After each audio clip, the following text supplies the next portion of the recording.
બગદાણાના case મામલે આજે મહુવા કોર્ટમાં બચાવ પક્ષ અને ફરિયાદી પક્ષ તરફથી દલીલો કરવામાં આવી। બંને પક્ષના વકીલોએ દલીલ કર્યા બાદ હવે મહુવા કોર્ટે આ ચુકાદો પેન્ડિંગ રાખ્યો છે અને આવતીકાલે જયરાજ આહિરની જામીન અરજીને લઈને કોર્ટ ચુકાદો આપવાની છે। ત્યારે આ મામલાને લઈને ફરિયાદી પક્ષ તરીકે જે લીગલ ટીમના સભ્ય રહ્યા હતા ચેતન બારિયા તેમનું પણ નિવેદન સામે આવ્યું છે। ત્યારે શું દલીલો તેમના તરફથી કરવામાં આવી છે વિગતે વાત કરીએ। વૈષ્ણવજન તો તેને કહીએ જે પીડ પરાઈ જાનાને રે। નમસ્કાર દર્શક મિત્રો, નવજીવન ન્યૂઝમાં આપનું સ્વાગત છે। હું છું ફૈઝાન। બગદાણાનો ચકચારી બનાવ જેમાં નવનીત બાલધિયા નામના કોળી આગેવાન પર હુમલાનો જે બનાવ બન્યો હતો તેના ગુજરાતભરમાં પડઘા પડ્યા હતા।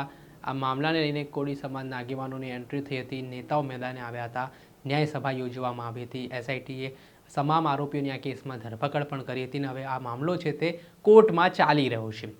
આ ઘટનામાં જે વાત ચર્ચા ત્યારે શરૂ થઈ જ્યારે જયરાજ આહિરે જામીન માટે અરજી કરી ને આ અરજીને લઈને આજે સુનાવણી હાથ ધરવામાં આવી મહુવા કોર્ટમાં, જેમાં ફરિયાદી પક્ષ અને બચાવ પક્ષ બંને પક્ષ તરફથી અલગ અલગ દલીલો છે તેમના વકીલો દ્વારા કરવામાં આવી, પુરાવાઓ છે તે કોર્ટમાં મૂકવામાં આવ્યા ને આ બંને પક્ષોની દલીલ મહુવા કોર્ટ દ્વારા સાંભળવામાં આવી ને આજે દલીલો બંને પક્ષ તરફથી પૂર્ણ થતાં મહુવા કોર્ટે ચુકાદો પેન્ડિંગ રાખ્યો છે ને આવતીકાલે આ મામલે મહત્વનો ચુકાદો છે તે મહુવા કોર્ટ દ્વારા આપવામાં આવશે। અરે નવનીત બાલધિયાના પક્ષમાંથી લીગલ ટીમના જે સભ્ય હતા ચેતન બારિયા તેમનું નિવેદન સામે આવ્યું છે। શું દલીલો કોર્ટરૂમમાં થઈ તે સાંભળો। નમસ્કાર મિત્રો, આજરોજ મહુવા કોર્ટ ખાતે ટોટલ 3 જામીન અરજી દાખલ કરવામાં આવી હતી, જેમાં એક જયરાજ આહિર અને એક અજય ભાલિયા અને ટોટલ બીજી 3 જામીન અરજીમાં ટોટલ 4 આરોપી હતા।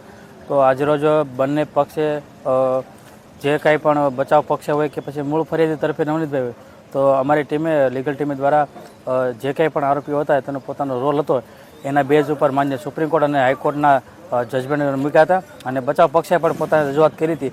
હવે માન્ય મહુવાના ડિસ્ટ્રિક્ટ જજ સાહેબે 7 તારીખે ઓર્ડર ઉપર રાખ્યું છે, તો આ 7 તારીખે કાલે જોઈએ શું થાય છે।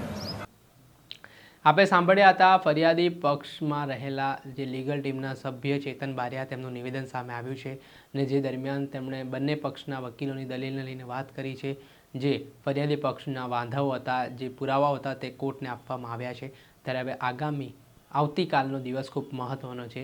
શું નિર્ણય મહુવા કોર્ટ કરે છે તે જોવું રહ્યું। દર્શક મિત્રો, આવા જ વિડીયો જોવા માટે નવજીવન ન્યૂઝ જોતા રહો।